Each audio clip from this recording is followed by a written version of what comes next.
안녕하십니까. 아틀란타 CBS 생활정보 의료편 헬스본 케어 강창석 내과의 강창석입니다. 여러분 그동안 편안하게 지내셨습니까? 오늘은 대사증후군이라는 타이틀로 이야기를 해보겠습니다. 이것은 영어로 얘기하면 메타볼릭 신드롬이라는 건데요. 이 대사증후군이라는 건 병원에서 흔히 쓰지 않는 단어입니다. 그리고 의사들이 환자들한테 당신은 대사증후군이 있습니다, 이런 얘기를 아마 쓰는 것은 별로 없을 것 같습니다. 그렇지만 이 지금 현대의 그 병들이 당뇨병이라든지 혈압이 있다든지 고지혈증이라든지 이제 지금 우리가 흔히 듣는 그와 같은 그 병들을 다른 각도에서 이렇게 보면서 우리가 생각해 보려고 하는 그와 같은 의미에서 그 대사증후군이라는 그런 단어는 그것이 도대체 무엇인가 하면, 대사증후군이라는 것은 비만이 있고요. 그러니까 복부 비만이 있고, 그래서 복부 비만의 남자는 그 인치로 치면 35인치 이상, 여자들은 31인치 이상의 그 복부 비만이 있는 분이죠. 그러니까 센티미터로 치면 90cm하고 80cm인데 복부가 그렇게 비만이 있는 분, 혹은 혈압이 조금 높은 분이죠. 그러니까 혈압은 이 수축기 혈압이 135, 그다음에 이완기 혈압이 85, 그 이상이 되는 분들한테 이제 혈압에 문제가 좀 있고요. 그러니까 복부 비만, 그다음에 혈압에 조금 문제가 있고, 이제 당도 우리가 공복에서 쟀을 때 125가 넘는 사람들, 그러니까 어떤 그 측정했을 때 125가 넘는 사람들, 그다음에는 이제 고지혈증에서 이제 중성 지방이 150이 넘는 분들, 혹은 그 HDL이라고 좋은 그 콜레스테롤이 남자가 40이 채 안 되는 분들, 여자들은 50이 채 안 되는 분들, 이러한 분들이 그러한 지금 제가 들은 그러한 같은 기준에 그 지금 설명한 것 중에 5가지인데요. 거기서 3가지 이상이 되면 우리가 그 대사증후군 그런 것이 있다, 이렇게 얘기를 하게 됩니다. 그러면 이게 복잡하니까 이제 특별한 건 아니지만, 지금 제가 말씀드린 것처럼 결국 마음에 남는 거는 비만이죠. 복부 비만이 있거나 약간의 당뇨의 그런 그 기미가 보이거나, 그렇지 않으면 콜레스테롤에서 좋은 콜레스테롤이 좀 낮거나 중성지방이 좀 높은 사람들, 그 다음에 혈압이 조금 경계선상에 있는 사람들, 이러한 그 얘기한 것들 중에 3개 이상이 있으면 대사증후군이라고 얘기하는데, 이제 이와 같은 것들을 볼 때에는 좀 더 적극적인 개념입니다. 우리가 이렇게 봤을 때 그 혈압이 140에 90 이상이 될 때 우리가 고혈압이 있다 얘기하지만, 조금 전에 제가 얘기한 건 135에 85 그 이상이면 그것이 이제 하나의 기준에 들어가고요. 그다음에 이제 그 고지혈증 환자도 우리가 일반적으로 얘기할 때 그 좋은 콜레스테롤이 그 50 미만이다 이상이다, 그걸로 크게 우리가 결정하는 것이 아니고, 전체 콜레스테롤이 200이 넘고 나쁜 콜레스테롤이 100이 넘고, 이렇게 그 큰 다른 각도로 보는데, 이것은 좀 더 적극적인 개념에서 그 진단을 내리는 거라고 볼 수 있겠습니다. 그래서 복부 비만도 우리가 허리 사이즈가 35인치 이상, 남자는, 여자는 31인치 이상 하면 거기서 이제 비만이 이제 나와서 체질량 지수로 볼 때 우리가 남자들이나 모든 사람 합해서 25라는 숫자가 우리 한국 사람들 체형에는 25가 넘으면 그 복부 비만 전체에서 비만으로 간주하게 됩니다. 그래서 이러한 것들을 우리가 다 놓고서 생각해야 되는데, 첫째는 어떤 그 당이 이렇게 조금 높다고 얘기할 때 155 이상 될 때 가끔가다 올라갈 수 있습니다. 그러나 이제 여러분들이 많이 아시는 그 당화색소라는 것, 헤모글로빈 A1C라는 것이 있는데, 그 숫자가 5.6까지는 정상인데 5.7부터 6.4는 당뇨 전 단계, 그 다음에 6.5가 넘어가면 당뇨라고 합니다. 근데 이제 당화색소라는 그 검사가 무슨 검사인 거 아니, 이 몸속에 그 적혈구가 피 속에 돌죠. 그래서 혈당이 높다, 혈당이 낮다, 그러니까 결국 피 속에 당이 얼마나 높은가 낮은가로 우리가 당뇨를 얘기하는데, 그거를 측정하면 공복에 측정할 때 이제 높으면 높다. 그리고 많은 분들이 그 신기하게도 식사한 후에도 굉장히 아주 집착하시면서 이 당을 측정하는 분들이 많은데, 사실은 가만히 생각해 보세요. 뭐냐면 공복에 측정하는 것이 가장 그래도 신빙성이 있는 겁니다. 왜냐하면 밤새 이렇게 자고서 아침에 일어나서 아침 식사 전에 그 측정하는 그 숫자가 120이 넘으면 좀 높다, 안 좋다. 그리고 그런 공복 혈당에서 정밀한 검사는 126이 넘을 때부터 그 당의 그 의심을 이렇게 하게 됩니다. 그리고 이제 식사를 한 후에는 1시간, 2시간 있을 때 2시간 후에 그 당이 200이 넘어가면 당뇨가 있을 조짐이 있습니다. 그것이 이제 그런 기준인데요. 당뇨를 그 측정하는 기준인데 아까 얘기한 그 당화 색소라는 것은 적혈구가 피 속에 살면서 적혈구 수명이 3개월입니다. 그래서 3개월 동안 피 속에서 적혈구가 살면서 적혈구 표면에 즉 당이 몇 프로가 쌓이나 그것을 당화작용이 몇 프로가 일어나는가를 보는 겁니다. 그래서 매일 측정하는 그런 당보다는 더 정확한 거죠. 왜냐하면 3개월 동안 적혈구가 살아있는 동안에 그 적혈구 표면에 얼마만큼의 당화작용이 일어나는가를 보는 거니까요. 그래서 그걸로 우리가 당뇨가 없다 혹은 전 단계다 혹은 당뇨가 있습니다 이렇게 쓰기도 하고요. 그 다음에 당뇨가 있는 환자들은 그 당화색소로 해모글 A1C라는 것으로 얼마나 당이 잘 조절되고 있나 이렇게 보는 겁니다. 그래서 당뇨가 있는 분들은 그 숫자가 7.0 아래로 이렇게 유지하는 것을 목표치로 하고요. 최근에는 미국 당뇨학회에서는 정확한 하나의 숫자로 목표는 6.5가 그 아래로 되는 것, 즉 당뇨가 있고 없고의 커트라인은 6.5를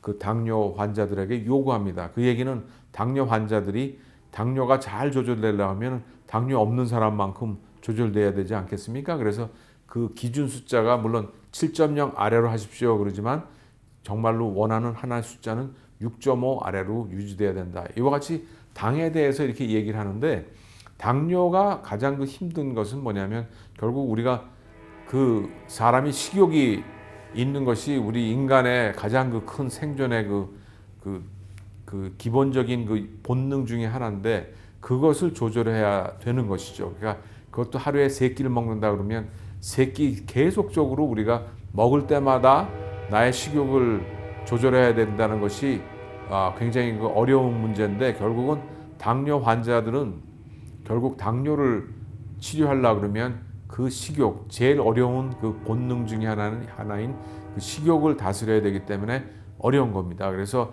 그러나 그 치료는 식욕을 컨트롤하면서 내가 먹는 양을 조절해야 되기 때문에 결국 자기의 습관을 바꾸는 것이 그렇게 어렵기 때문에 당뇨를 조절하는 게 어렵죠. 그 다음에 이제 두 번째는 그 식습관을 바꾸면서 그 다음에는 나의 그 전체 체중을 이렇게 줄이면서 이 당을 조절해야 되는데 대부분의 사람들이 체중 줄이는 것보다는 조금 덜 먹으면서 그냥 혈당이 그만하면 이렇게 넘어가려고 하는 경향이 있습니다. 그 얘기는 다시 우리 식욕, 먹는 거에 그 관계가 되기 때문에 그리고 조금 아까 얘기했을 때 또한 그 대사증후군에서 그 중성 지방이 150 이상이면 안 된다 얘기했는데 바로 그 중성 지방이 지금 얘기한 당의 연결선상에서 우리 식사를 얘기했는데 우리 그 일상으로 우리가 사람들이 먹는 대부분의 그러한 그 식재료는 탄수화물입니다. 물론 고기나 이렇게 기름 지방을 빼놓고 대부분의 우리가 먹는 건 탄수화물인데 이상적인 그 식단으로 볼 때도 우리가 60%는 그 탄수화물에서 섭취하고 나머지 그 40%를 25% 15%를 단백질과 지방으로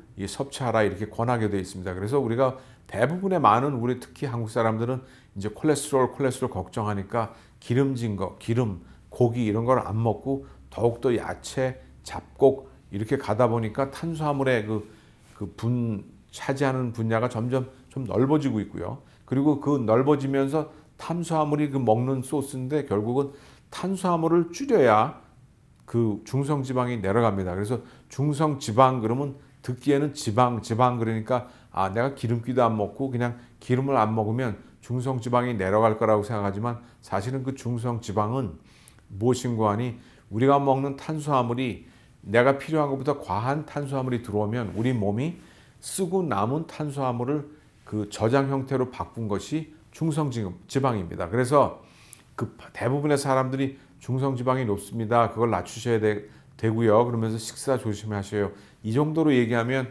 그냥 알아듣는 것이 기름기 있는 음식을 먹지 말아야 되겠다 생각하는데 사실은 그게 아니라 우리가 먹는 밥, 빵, 국수, 과일 이런 일상적인 그런 음식들이 다 탄수화물인데 그거를 과하게 먹으면 쓰고 남은 탄수화물이 우리 몸에서 중성지방으로 바뀌어서 복부에 그 다음에 간으로 가면 지방간이 되고요. 복부에 하면 복부 비만이 되고 이렇게 그 내장으로 가면 그 내장 비만 이렇게 그런 식으로 가게 됩니다. 그래서 우리가 일상적으로 먹는 밥빵 이런 것들이 결국은 중성지방으로 그래서 지방간, 복부 비만, 그다음에 이제 콜레스테롤에도 영향을 미치면서 그 대사 증후군의 그 큰 부분에 문제가 됩니다. 그래서 그것이 결국은 듣다 보면 결국은 당과 이 중성지방, 그다음에 복부 비만, 지금 대사 증후군에 얘기한 그 대부분의 것들이 우리가 먹는 거에서 다 연결되는 것을 알 수가 있겠습니다. 그렇게 되다 보면 그다음에는 혈관이 점점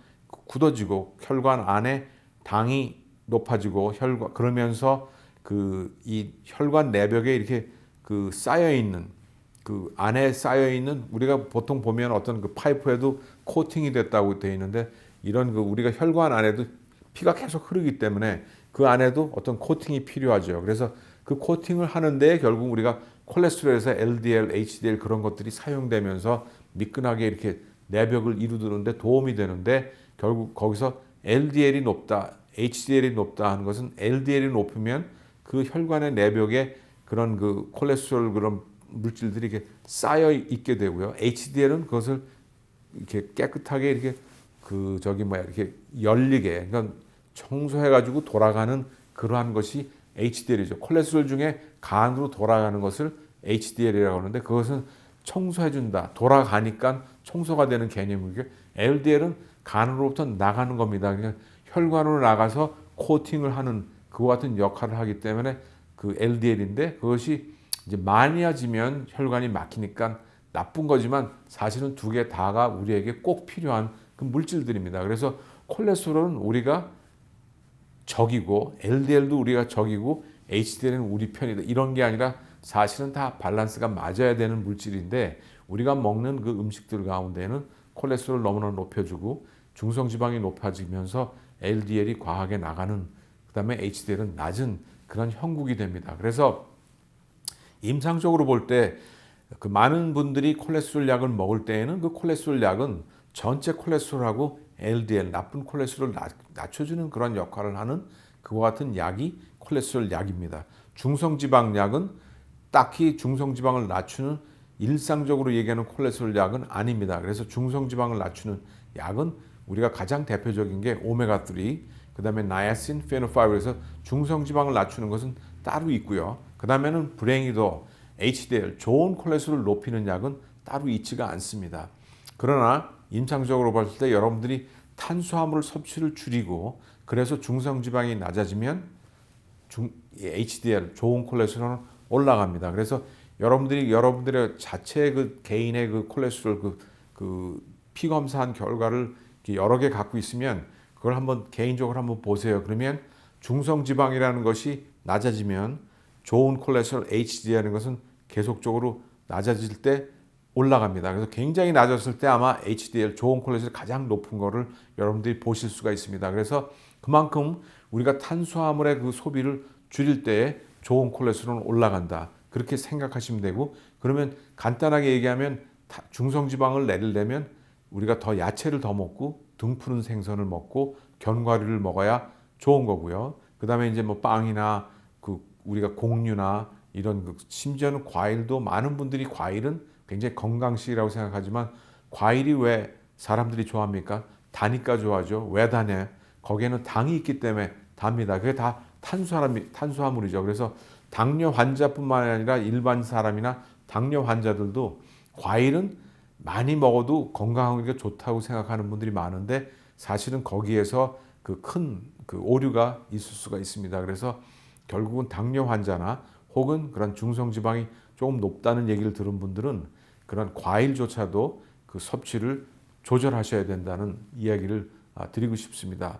그 다음에는 이제 혈압의 얘기가 나왔는데 135에 85라고 말씀을 드렸는데 140에 90도 아닌데 135에 85 왜 그러나 그러지만 그 135, 85 수축기 혈압 135, 이완기 혈압 85일 때부터 우리가 조심해서 관찰하면서 보지 않으면 금방 그 혈압이 있는 거로 넘어가게 됩니다. 그래서 그랬을 때 그런 그 조금씩 높다는 얘기 들었을 때, 즉 대사 증후군의 경고를 받았을 때 저염하시기 시작하면서 다시 체중 조절을 하시기 시작해야 되는데 체중 조절을 제대로 하시려고 그러면 비만에서 내려오시려고 그러면 다시 그 중성지방, 즉 탄수화물의 그 소비를 줄이셔야 됩니다.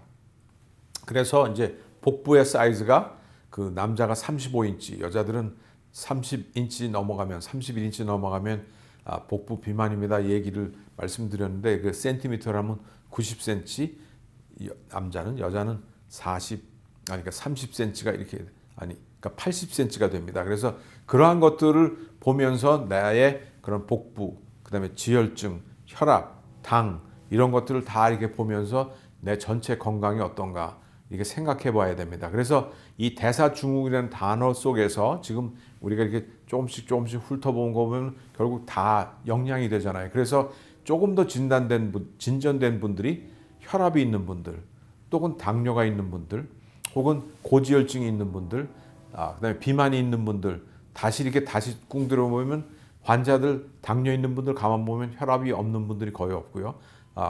이 비만이 없는 분들이 거의 없고 고지혈증이 없는 분들이 거의 없는 거를 여러분들이 아시게 되는 겁니다. 그래서 결국은 이것이 다 복잡한 일이지만 다시 한번 한 곳으로 모아보면 결국은 우리가 그 먹는 것이 우리가 음식을 섭취하는 것이 얼마나 중요한지 다시 한번 깨닫게 되고요. 그 다음에는 조금 전에 표현한 것처럼 그 중성지방이니 좋은 콜레스테롤 이런 것들이 다 어떻게 보면 탄수화물의 섭취에 굉장히 긴밀하게 연결이 되고 있다 하는 것을 우리가 알 수가 있게 됩니다. 그래서 우리가 일상으로 매일 세 끼를 먹으면서 먹는 탄수화물의 그 자체에 대해서 굉장히 조금 더 큰 관심을 기울이면서 이 탄수화물 섭취를 어떤 탄수화물, 그다음에 얼마만큼의 양의 탄수화물을 섭취하는 것이 그만큼 중요하고 나머지 모든 대사증후군에 속한 모든 일들의 근본을 이루고 있다고 얘기해도 과언이 아니겠습니다. 그래서 제가 제언하고 싶은 것은 우리가 음식에 대해서 좀 더 잘 알아야 되는데 많은 우리 한인 사회에서는 음식에 대해서 뭐 먹으면 좋다더라. 여주 먹으면 당뇨에 좋고 뭘 먹으면 뭐가 좋고 이제 그런 얘기들을 하시지만 어떤 음식이 칼로리가 높다. 어떤 기름지다는 표현 말고 우리가 먹는 일상 탄수화물 속에서도 탄수화물의 쌀은 약 한 3분의 1 공기 먹으면 100칼로리다. 옥수수는 웬만한 사이즈 옥수수 절반이 먹으면 100칼로리다. 식빵 하나 먹으면 100칼로리다. 새우 중짜짜리 3개 먹으면 50칼로리다. 사과를 3분의 1 쪽 먹으면 50칼로리다. 포도를 19알을 먹으면 50칼로리다. 땅콩 8개를 먹으면 45칼로리다. 이러한 음식의 몇 칼로리에 대해서는 굉장히 무지한 경우가 많습니다. 너무. 그래서 제가 제언하고 싶은 것은 우리가 먹는 그런 일상의 탄수화물에 어떠한 양이 몇 칼로리를 이루고 있는가를 제가 충분히 그런 것들에 대한 공부를 좀 한번 하시면서 내가 필요한 하루의 전체 칼로리가 일반적으로 한 1800에서 한 2100 정도 됩니다. 그 가운데서 한 60%를 탄수화물로 쓰는데 그러니까 그런 기본적인 걸 설치하면 금방 아실 수 있고 그러니까 내가 일상으로 먹는 음식 가운데 탄수화물이 있는데 그러한 탄수화물들이 내가 대충 하루에 얼마를 먹으면 그게 몇 칼로리가 되는지 그걸 한번 알아보시는 그와 같은 시간이 되시길 바랍니다. 그래서 제가 오늘 이 프로그램에 숙제를 드리는데 우리가 일상으로 먹는 탄수화물들이 대개 몇 칼로리를 내가 먹고 있나 그것을 한번 돌아보시는 그와 같은 시간들이 꼭 있었으면 합니다. 그래서 그걸 가지고 여러분들이 사는 그와 같은 당뇨, 혈압, 비만 이런 모든 문제에 적용하면서 좀 더 과학적으로 나의 식생활에 접근하는 그와 같은 습관이 되기를 바라는 마음에서 오늘 이 시간에 여러분들에게 말씀드렸습니다. 지금까지 아틀란타 생활정보 의료편 헬스본 케어의 강창석이었습니다. 여러분 안녕히 계십시오.